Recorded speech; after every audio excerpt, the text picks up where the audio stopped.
मान्यवर, क्या संवेदनशीलता है, क्या समझौता किया आपने। और साहब जनरल मानेकशॉ, जिनको 71 युद्ध का आर्किटेक्ट कहा जाता है, उन्होंने एक इंटरव्यू में कहा था, जनरल मानेकशॉ के इंटरव्यू में कहते हैं, शिमला में भुट्टो ने भारत के नेतृत्व को मूर्ख बनाया। वो इंटरव्यू अंग्रेजी में, इसलिए मैं कोट अनकोट पढ़ा था। I told her, into bracket उन्होंने छापा है Indira Gandhi, that I told her that he, into bracket Bhutto, I told her that he has made monkey out of you. और ये हमें पूछ रहे संधि क्या, हमने तो युद्ध ही घोषित नहीं करा था, संधि किस चीज की भी। हमारा एक लिमिटेड एग्रेशन था, टेररिज्म पर हमारा हमला था, और हमारे आत्मरक्षा के अधिकार का उपयोग करते हुए, और हमें पूछ रहे हैं। चिंता मत करो राहुल गांधी, पाक ऑक्यूपाई कश्मीर की चिंता है ना, भारतीय जनता पार्टी ही ला देगी पाक ऑक्यूपाई। आज ये मारे गए 2 दिन पहले, अब बैठे नहीं है, चिदंबरम साहब को बैठना चाहिए था। उन्होंने सवेरे मेरे इस्तीफे की मांग के साथ एक प्रश्न उठाया कि भारत सरकार ने ऑपरेशन सिंदूर करा। ऑपरेशन सिंदूर इसलिए कहा कि ये पाकिस्तानी आतंकवादी थे, और पाकिस्तानी आतंकवादी थे, इसका आपके पास सबूत क्या है। वो पूरी दुनिया में ऑपरेशन सिंदूर के जस्टिफिकेशन को चैलेंज कर रहे थे। मैं आज इस सदन के माध्यम से श्री चिदंबरम को पूछना चाहता हूं, आप किसको बचाना चाहते थे? पाकिस्तान को, लश्कर ए तैयबा को, ये आतंकवादियों को? अरे शर्म नहीं आती मान्यवर। और देखिए, महादेव करता है तो क्या करता है। जिस दिन सवाल पूछा उसी दिन ये तीनों आतंकवादी ढेर हो गए, और जवाब तो घटनाक्रम ने। मगर ये कांग्रेस पार्टी की मानसिकता पूरी दुनिया के सामने चिदंबरम साहब ने उजागर कर दी। हमारी वोट बैंक के लिए हम पाकिस्तान का समर्थन करते हुए भी नहीं डरेंगे। हमारी वोट बैंक के लिए लश्कर ए तोयबा को बचाने से भी हम नहीं डरेंगे, और हमारी वोट बैंक के लिए आतंकवादियों को शेल्टर देते हुए, शाब्दिक शेल्टर देते हुए भी हम नहीं डरेंगे। मान्यवर, इनके चिदंबरम जी के कार्यकाल में ही अफजल गुरी की फांसी जब तक वो गृह मंत्री नहीं गए नहीं हुई।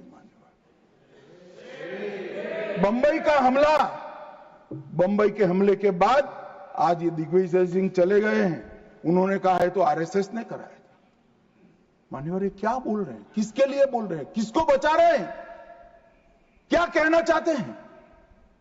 और हिंदू टेरर का सगुफा किसने छोड़ा?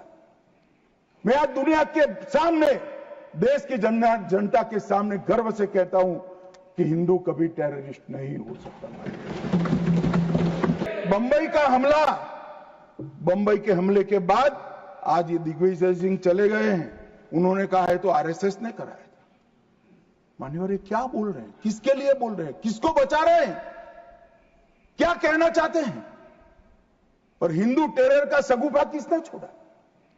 मैं आज दुनिया के सामने, देश की जनता के सामने गर्व से कहता हूं कि हिंदू कभी टेररिस्ट नहीं हो सकता। हम कभी टेररिस्ट नहीं हो सकते। क्या कहना चाहते हैं? फर्जी टाइप के केस बनाए, एक भी केस अदालत में नहीं टिका। देशभक्त संगठनों पर आरोप लगाए आपने, सिर्फ आपकी छिछोरी राजनीति के लिए, क्षुल्लक फायदे के लिए। और फिर क्या कर लिया? फिर भी हार गए। हारे तो ना। और अब हर रोज कह रहे हैं कि आप हमेशा है नहीं, आप हमेशा नहीं रहेंगे, आप हमेशा का तो मुझे मालूम नहीं साहब। मैं 61 का हुआ हूं, 14 से 30 साल तक भारतीय जनता पार्टी की ही सरकार रहने वाली है। कल सुबह ही किसी ने याद दिलाने के लिए मेरी कॉन्स्टिट्यूएंसी से एक हमारी वरिष्ठ कार्यकर्ता है जिनकी उम्र 80 है, उन्होंने एक व्हाट्सएप भेजा था। उन्होंने कहा अमित जरूर बोलना। अब मैं इतनी वरिष्ठ कार्यकर्ता की भावना को टाल नहीं सकता मान्यवर। उन्होंने एक व्हाट्सएप में वीडियो भेजा जिनमें सोनिया गांधी जी के घर से दौड़ते दौड़ते सलमान खुर्शीद जी आंसुओं से लहस बाहर आते, बाहर मैनेज मीडिया खड़ा है, उसके सामने कहते हैं कि सोनिया जी पूरी रात सो नहीं पाती है, इनके आंसू देखकर मेरी आंख से आंसू निकले। ठीक है भाई, किस लिए आंसू बहाए? बाटला हाउस में वो पाकिस्तान प्रेरित आतंकवादी मारे गए, उसके लिए। अरे सोनिया जी, आंसू बहाना था तो बाटला हाउस एनकाउंटर में जो मोहन शर्मा शहीद हुआ, इसके लिए बहाते। मान्यवर, ये कांग्रेस की मानसिकता है। और अभी अभी पृथ्वीराज चौहान साहब का इंटरव्यू आ गया, उन्होंने कहा ऑपरेशन का नाम धर्म के आधार पर रखने के अलावा इनको कुछ नहीं आता है। मान्यवर, कांग्रेस पार्टी बैठी नहीं है, उनको मालूम नहीं है हर हर महादेव सिर्फ धर्म का नारा नहीं है।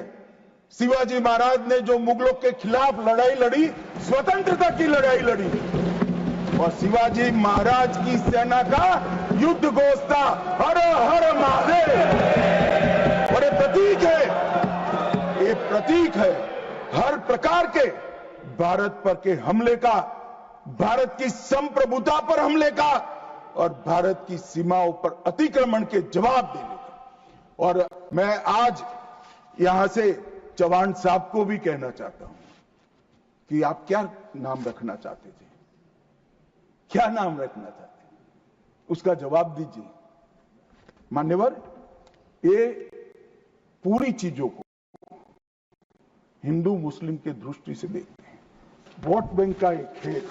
मुझे पूछते रहे साहब, 90 दिन तक भाग गए भाग गए भाग गए, आप क्या कर रहे हो?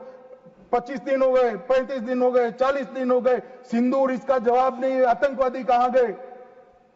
चलो भाई, ये तो भाजपा सरकार सेना ने ठोक दिया, सीआरपीएफ ने ठोक दिया, हो गया हमारा काम। अब मैं पूछना चाहता हूं, दाऊद इब्राहिम जिसने मुंबई में सीरियल धमाके गए, किसके राज में भागे? मान्यवर, कांग्रेस के राज में। सैयद सलाउद्दीन किसके राज में भागा? कांग्रेस के राज में। टाइगर मेमन किसके राज में भागा? कांग्रेस के। अनीस इब्राहिम किसके राज में भागा? रियाज भटकल किसके राज में भागा? कांग्रेस। इकबाल भटकर किसके राज में भागा? मिर्जा सादाब किसके राज में भागे? और इसका हिसाब कौन देगा? उनको मालूम था देना पड़ेगा साहब, इसलिए बहिष्कार करते, वो स्वयं भागे, आतंकवादियों को भगाया और वो भी भाग गए। और हमने मान्यवर 11 साल में यूएपीए में 2019 में अमेंडमेंट किया। इसके तहत, अमेंडमेंट के तहत 57 लोगों को आतंकवादी घोषित किया है। एनआईए का अमेंडमेंट किया, देश के बाहर जांच करने के हमने अधिकार लिए। एनएसए का हमने सख्त उपयोग किया, 370 को बैन किया, निरस्त कर दिया, पीएफआई को बैन किया, मैक को मजबूत किया, आईसीजेएस का हमने स्थापना किया, नफीस का स्थापना किया, पीएमएलए से टेरर फाइनेंसिंग को रोक दिया, और नेट ग्रिड से माध्यम से पूरे देश के आतंकी संगठनों को एक कंप्यूटर की क्लिक पर लाकर रख दिया। मान्यवर, हमने पूरी इकोसिस्टम तैयार करी। और मान्यवर, ये जो कह रहे हैं, कल पूछ रहे थे कैसे आते हैं, मान्यवर मैं फिर से कहना चाहता हूं कि इतनी कठिन सरहद, कई जगह सुरंगें बनाते हैं और बना सकते हैं। मान्यवर, इसको रोकने के हम तकनीकी उपाय कर रहे हैं, कुछ समय में ही हो जाएगा। मगर कुछ नाले ऐसे हैं मान्यवर, वहां इतना बहाव होता है, वहां कोई चौकी नहीं लग सकती, चौकी बह जाएगी। वो घुस रहे हैं, मगर उन्होंने क्या स्टैंड लिया था? राहुल गांधी ने कहा, जब 2011 में हमला हुआ, उन्होंने कहा सभी आतंकी हमलों को रोकना संभव नहीं है। जवाहरलाल नेहरू ने कहा घुसपैठियों को कोई रोक ही नहीं सकता। मैं मानता हूं कि अभी भी पाकिस्तान कुछ आतंकी हमले कर पा रहा है, अभी भी कुछ घुसपैठ होती है, काफी कम हुआ है मान्यवर, मैं जिम्मेदारी के साथ बोलने वाला हूं, देश की जनता सुन रही हूं, काफी कुछ कम हुआ है, मगर हम कभी ऐसे हथियार नहीं डालते। मैं आज सदन के सामने कहना चाहता हूं, घुसपैठ और आतंकवादी घटनाओं को समाप्त करने के लिए नरेंद्र मोदी सरकार कृत निश्चयी है। Subscribe to One India and never miss an update. Download the One India app now. Home Minister of this country does not have the courage to come and sit here. He does not have the courage to come and sit here. Sir, please. I saw the Home Minister. मंत्री जी बैठे हैं, जिनका विधेयक है वो बैठे हैं। I saw the Home Minister, sir. Carcade. Sir, I saw the carcade. 30 cars. With the Home Minister sitting inside the car. Like that. Looking. Shaking.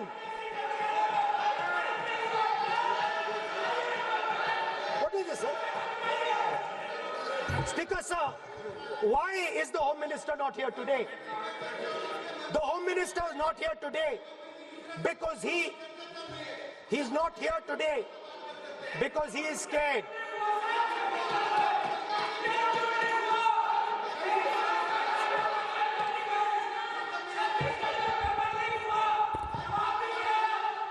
He is the Home Minister, sir.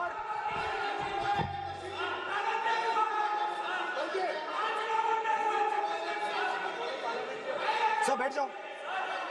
देखिए, आज home मंत्रालय पे चर्चा नहीं हो रही। आज जिस विधेयक पर चर्चा मंत्री जी बैठे हैं। The Home Minister, sir, the Home Minister. No, आज होम मिनिस्टर पर चर्चा नहीं है। जिस विधेयक पर चर्चा है, विधेयक पे मंत्री बैठे हैं। यही व्यवस्था रहती है सदन के अंदर।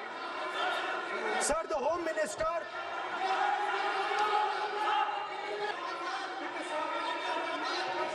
बोलो sir.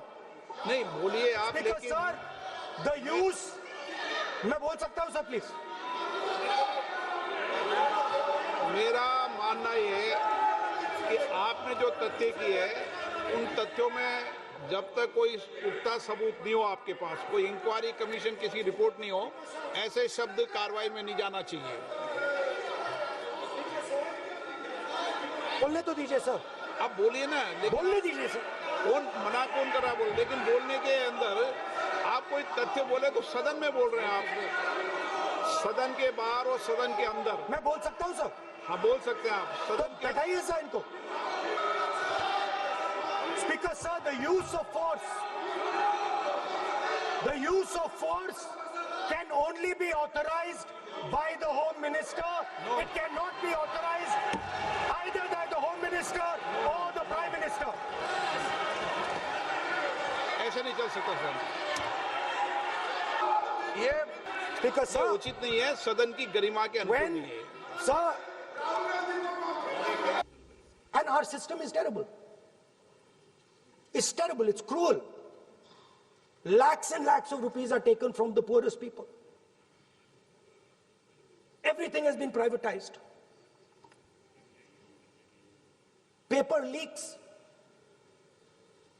In one exam, something happens. In another exam, something else happens. Some people are allowed re-exam, some people are not allowed re-exam. Rampant privatization means private companies are checking exams, wrong papers are going. It's a brutal, terrible system. It's an extortion system. I said it in my meetings.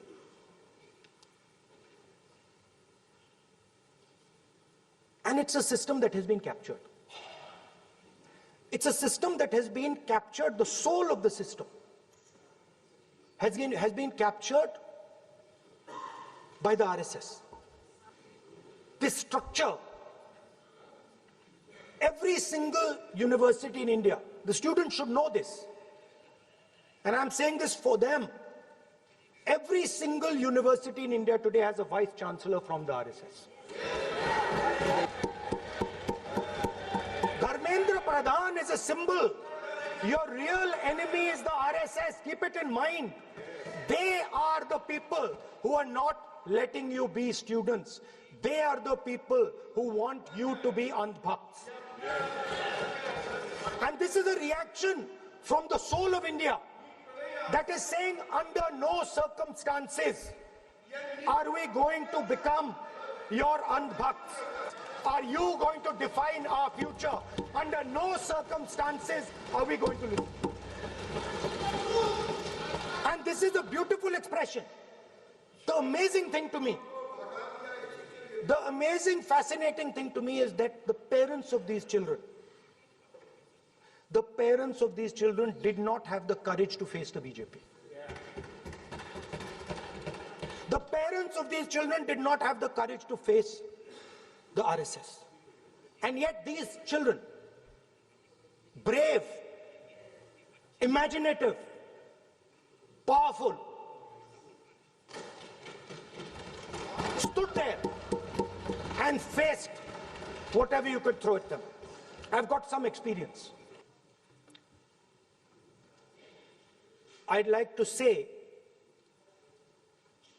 that I was very excited, reassured by what the future of this country did on our streets. This was not anger, this was not violence, this was not hatred, this was an expression, deep expression of the youth of this country, of the future generation of this country, and I feel that all political parties must respect this expression, including my friends